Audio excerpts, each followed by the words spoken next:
All right, welcome everybody. Today we're going to be talking about stem cell therapy and the spine. So, a lot of you have back pain and neck pain. Maybe you've had a fracture, or maybe you've got a pinched nerve, or maybe you have some arthritis. But back pain can be one of the most debilitating conditions on the planet. And in fact, I've got Annie here with me, and I don't know if you realize this, Annie, but back pain is either number one or number two, the number one or number two reason why people visit their doctor. That doesn't surprise me at all, really. I mean, think of your back. You're using it. It's the center of who you are. No matter what you do, you're going to feel it if it's hurting. So it's so debilitating for so many people. So, yeah. Yes. Yeah, it's crazy because 80% of us at some time of our life will have back pain. Yeah. And that's a lot. So if you look at treatments for the spine, I mean, there's a lot of interesting treatments that can happen. One of those is cortisone injections, and these cortisone injections, they can be very diminishing as far as the returns go, because what will happen is once you get a cortisone injection, you'll have about an 8% loss of bone mass. So if you already have degenerative discs, for example, and you're getting steroidal injections into your spine, then that's actually going to exacerbate the condition in the long run. Wow, I didn't realize that. Back before, we were doing stem cell therapy, my mom actually got a cortisone injection into her neck. And it's wild. It's like an epidural. Like they go straight into your spinal canal. And she did okay with it. She had a lot of wacky side effects. She has a lot of adrenal fatigue and things. But um, I'm excited to hear what you have to say about, an alternative to this. Yeah, I think there is a time and place for everything, but in certain cases, a lot of our patients, they get injected with steroids. They have no idea what the side effects are. I talked to a patient just this morning, and she'd had two steroidal injections for trigger finger, and yeah, it takes away the pain a little bit, but she's still got trigger finger, and now she's got massive calcification in her tendon. A lot of it because of the side effects of the steroids. So for those of you who have had back pain, you're looking for a different solution. One of the most interesting and fascinating things that we're looking at is, acupuncture has been, one of the primary treatments we've used for back pain. But the other thing we're looking at when things are degenerative is stem cell therapy. Using the umbilical cord derived stem cells has shown to be dramatically impactful for people who have back pain. So if you look at the causes of back pain, a lot of us, we can have vertebrae that are misaligned that can cause a disc to be swollen. You can have pinched nerve. You can get arthritis in your back. You can have what's called stenosis, which is a narrowing where the nerves pass through. That can cause back pain. You can have a simple muscle spasm, and not so simple when you're in the middle of a spasm. You can have inflamed joints. There's multiple causes, but one of the most interesting pieces of the spine, the interesting pieces of it is our spinal cord is so connected to everything in our body. So if you have one piece of your spine that's not functioning properly, and maybe it's let's say it's C4, C5, which are cervical vertebrae in your neck, that can actually be contributing to your allergies, for example. Or if you have T10, T11, if that area is compressed or if there's not good nerve function there, that can be one of the contributing factors for diabetes or issues with your liver. So if you look at all the segments of the spine is a lot more engaged in all the functions of the body than we ever imagined. Annie, have you ever had back pain? I have. I mean, not severe as some, but definitely I've had a lot of lower back pain over the years, just from sporting and whatever. I used to be in gymnastics and took a good tumble once, and it had me out for about a month with my low back. But I haven't suffered the way that I know so many people out there do. And just my little time down, I really feel for y'all. Yeah. It's Yeah. debilitating. Yes, I think if we, if you look at what it feels like, I mean, I've not had back pain nearly as severe as many of you who are listening to this, but when you have that numbness or that pain that radiates down your leg, that can be incredibly debilitating with like sciatica. Sciatica is probably one of the most common conditions that we treat. And actually, I'll just reference a study here where, if you look at, first of all, the causes of sciatica, one can be your piriformis muscle, which the sciatic nerve goes right through. That muscle can go into spasm, and it can cause massive amounts of pain radiating down the back of your leg. Not a fun thing to have. I've had sciatica a few times in my life, and I don't wish it on anybody. Your foot can go numb. It can feel like you've got a knife in the back of your knee, a knife in the top of your foot. But that nerve is the biggest nerve in our body. And so one of the early researchers, or research that was done on stem cells, this was about 5 years ago, they wanted to find out if stem cells could regenerate the sciatic nerve in rats. And so they damaged the sciatic nerve. They severed the sciatic nerve entirely in 1,700 rats. And then what the researchers did is they used mesenchymal stem cells, and they found out that in virtually every case of the injured sciatic nerve, the stem cell was able to regrow. The other thing that the researchers saw is there was no host response. So that means the rat's immune system did not reject the stem cells that were introduced into the sciatic nerve on these rats. Wow. That's some really, really neat medicine. And it's so neat to know that they can go in and inject these cells and it's regrowing. When you think about like what's going to happen when they're injecting the cortisone into that area, it's going to help with pain, sure, but is it going to regenerate anything? So those are things you have to think about when addressing back pain.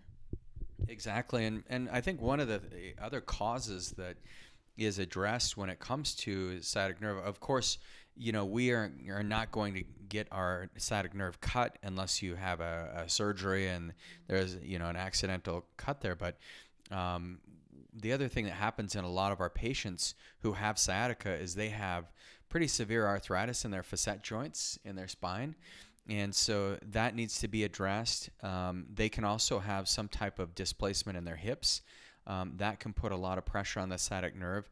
And then what we also see is where there's stenosis. So there's just not enough pathway for that sciatic nerve to branch off of your central nerve and into the peripheral areas and down the legs. So very painful thing. But, in the patients that we've treated with sciatica, in virtually every single case that we've treated, over the course of 4 years, we've seen dramatic turnarounds. We had one patient who she got injected for her sciatica, and we'd been working on it for about a year. And she came back in the next week, and her sciatic pain was gone, and it still has not returned. I don't expect it to return because what was going on with hers was an arthritis-based type of sciatica. The other thing that can cause sciatica to show up is a bulging disc. Now, bulging discs, there's disc herniations, there's bulging discs, there's a condition called spondylolisthesis where your vertebrae are sliding forward and backwards and they become very unstable. That can trigger a lot of pain conditions like sciatica, or it can cause muscle spasms. But with the bulging disc, a lot of us are walking around, believe it or not, a lot of us can be walking around and have bulging discs. Not even know about it. But then there's this mystery around back pain in patients and back pain in all of us where sometimes the cause is unknown. It's idiopathic. We have no idea why it's there. And there's an interesting research where they took a group of people and they took about 31 patients. They imaged their spine with a MRI. And in one group, out of the 31, 15 of those had no back pain, and the 16 had back pain. And out of the group, about half of the people with back pain actually showed up with some type of bulging disc or arthritis, but the other half that had chronic back pain had nothing that showed up in the MRI. And then in the other group, about half of those had normal spines. There was no big deal. But then the other half actually had some type of herniation or arthritis in their spine, but it was asymptomatic.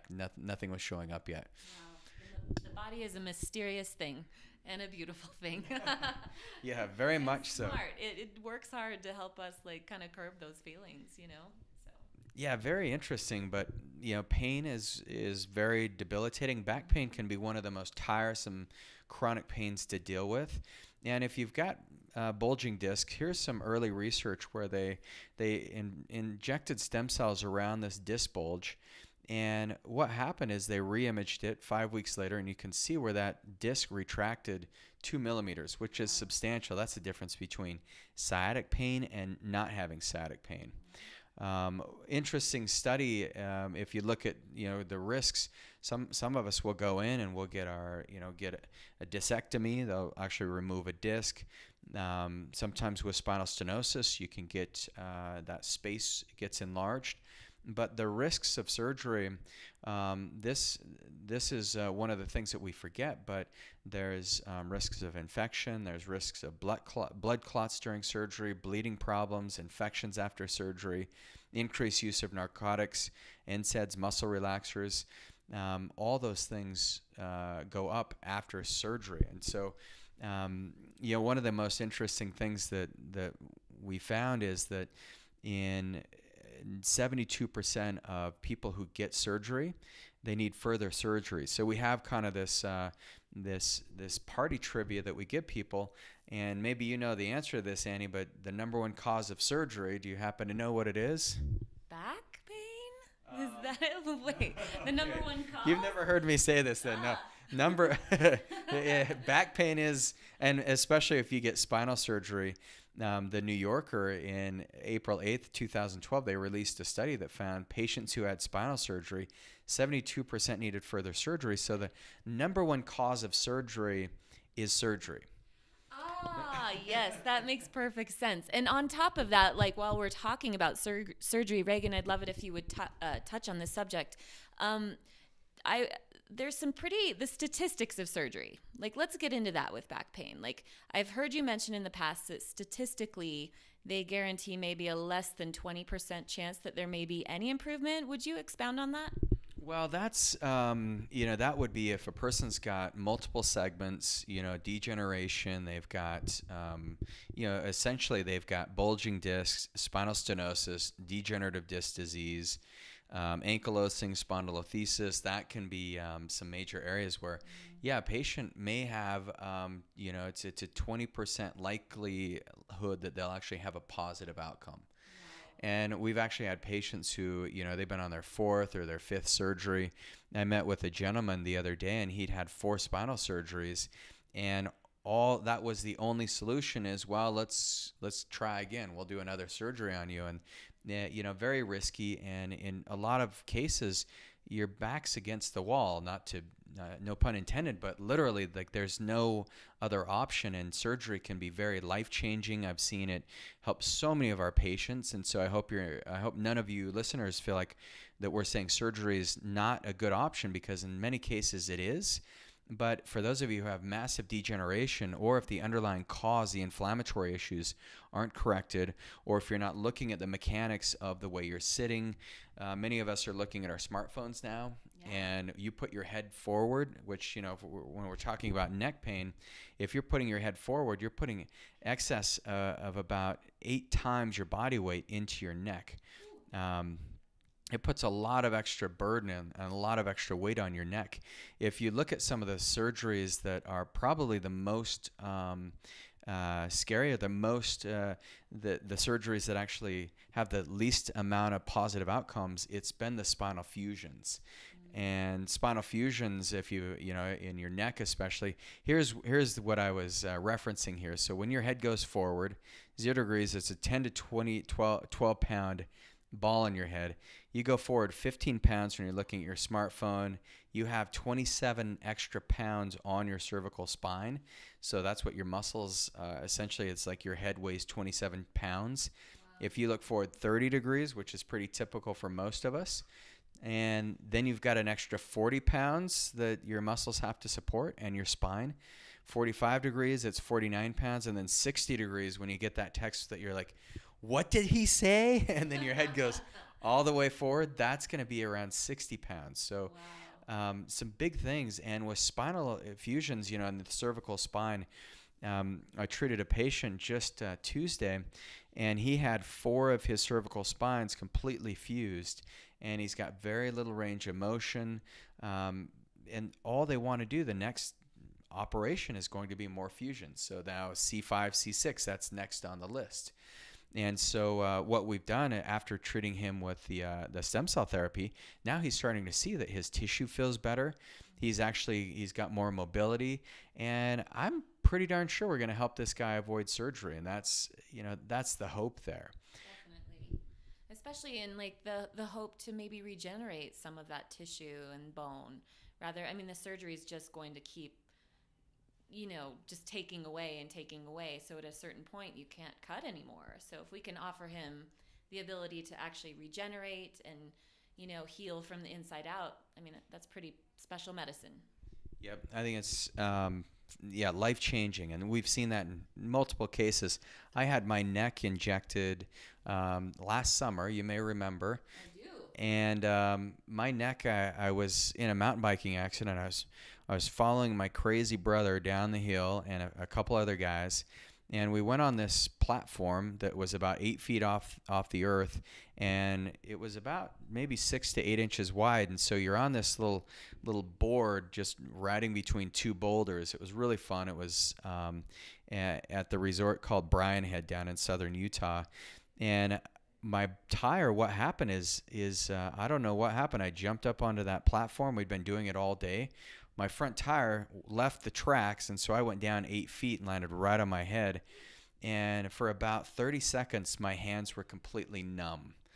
It was the most frightening 30 seconds of my life. I couldn't move my fingers. I couldn't move my toes. I was It like, felt like 30 hours. it felt like forever. It was the worst experience of my life. And then all of a sudden, boom, I came out of it somehow, some way. And but it left me with a lot of arthritis. I fractured C7, and I had to be in a brace for a little bit. It was really hard to move my head driving. Even after my neck healed, driving was always an issue. But I decided I'd kind of forgotten about it. I was so used to it. Right. And I was like, I'm going to go to Hawaii and I want to be able to surf, but my neck would always go into spasm when I'd look for the wave. And so then I was able to go to Hawaii. I got the injection done about 2 months before I left. And I had the best surfing time of my life because my neck wasn't seizing up on me. And pretty life changing. Here's some interesting research for you guys. But if you look at the World Journal of Stem Cells, what they've said in January of 2015, they've said stem cells have become an increasingly feasible option for future treatment of spinal disorders. Recent scientific advances have allowed researchers and spinal surgeons alike to investigate the potential of stem cells in the regeneration of degenerative discs, healing spinal cord injury, and helping bone growth in spinal fusion. So even if, like our patient who I treated last week, who had, or just this week actually, a couple of days ago, who had the spinal fusion, it can actually help make that fusion more solid, more secure. That's awesome. And then it can also help the segments above that fusion. So very powerful for the cervical spine, for the lower spine. Here's another study with an L5-S1 disc issue. You can see where the bulge is right here to the left.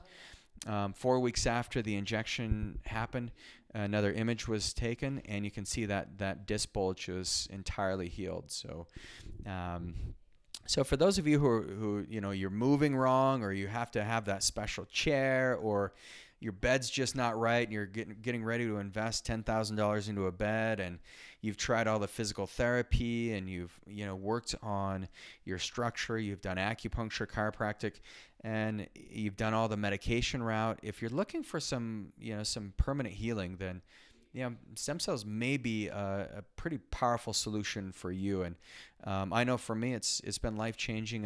What have you seen in our patients, Annie, who've had their spines injected? Oh man, I've seen so many beautiful things because I've seen so many people come in here hopeless, just stuck with a life in a ton of pain, taking a ton of medication. They've either done surgery or aren't fit to do surgery, and they come in here and I see them within a matter of weeks standing upright, smiling. You can see the weight of the world even lifted off of their face when they come in. It's so beautiful and such an amazing thing to be a part of. Like, the success rates are just thrilling, I think. Yeah, I agree. It's been one of the most exciting things for me because I remember about 5 years ago, there was research that was done from the Journal of Pain Management, and they looked at all of the modalities for treating back pain.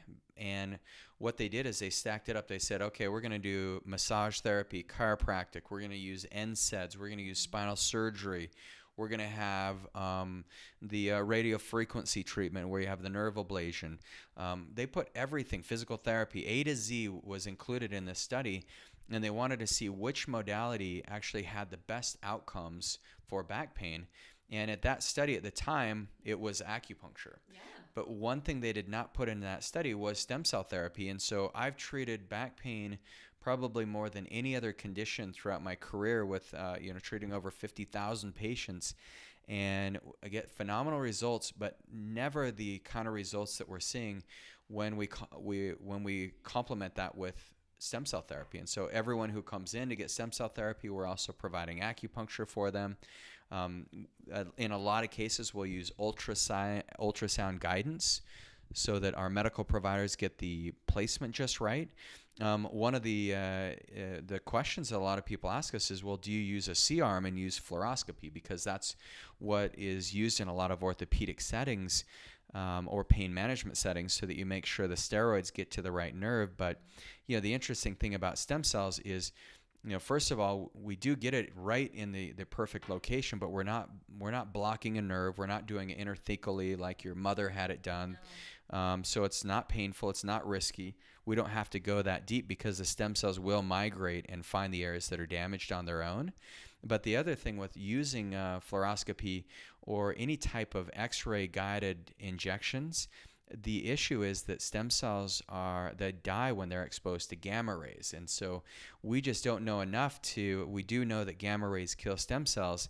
And so unfortunately, in a lot of cases, you may be getting that under fluoroscopy, but a lot of the doctors out there, they have not made the connection with the amount of cellular death that can occur with that C-arm. So just something to be aware of as many of you are looking for new solutions, better answers to this.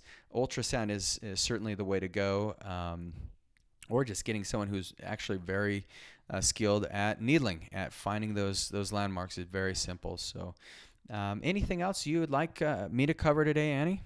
Well, I just wanted to say one thing is when you were talking about your bike accident, you said you were just used to it when you were driving, that your neck hurt. I feel like so many of us out there just accept the fact that our back hurts or that our neck hurts and feel like that's normal, but it's not. Our bodies, if there's a pain response, it's telling us something. And so instead of allowing it to get worse and just dealing with it with medication, just get a hold of us. Let us see what we can do for you, because there's just a brighter future out there. Oh, beautiful. Really appreciate that. And because, it's not just going to be, let's just treat your back pain. We're going to want to look at the whole picture, look at everything that's been going on. So, feel free to reach out to us. Our office number is 801-582-2011. You can also find us on the web at AcuEastWest, acueastwest.com. Thanks so much for listening. And if you have any friends, family, anybody who you think could benefit from this podcast, please send it over to them, and we'd be happy to get in touch with them as well. So take care, everybody. We'll see you on the next show.